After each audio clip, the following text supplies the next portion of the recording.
আমার এক্সাম ছিল আর আজকের অল্প পার্সেল নিয়েছিলাম সেই জন্য। আর আজকে ভ্যালেন্টাইন ডে, সেই জন্য না একটু পার্সেলটা অনেক সময় বেশিই থাকে আজকের দিনে, কারণ অনেকেই ডেট চেঞ্জ করে রাখে আর আজকের দিনে পার্সেল নেবে বলে, সারপ্রাইজলি পার্সেলগুলো রিসিভ করবে বলে।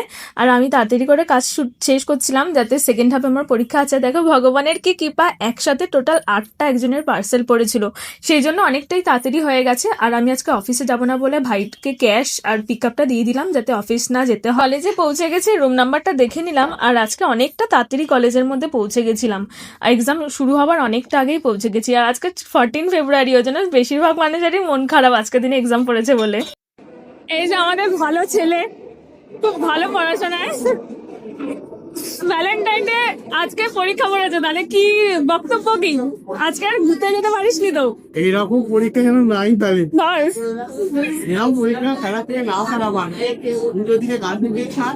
আরে এখানে আর পরীক্ষা শেষও হয়ে গেছে। আর আমার বন্ধুদেরকে আমি বলছি যে সাজেশন যেগুলো ছিল সেগুলো চ্যাট জিপিটি থেকে আমি পড়ে এসেছি আর হুবাহু মিলে গেছে। আর ওরা কিছুতে বিশ্বাসই করছে না, তারপর লাস্টে আমি দেখালাম আমার সাজেশনগুলো, তারপরে ওরা বিশ্বাস করেছে। পরীক্ষা শেষ হতেই সবাই খুব খুশি, কারণ বাড়ি গিয়ে বোধহয় ঘুরতে যাবে।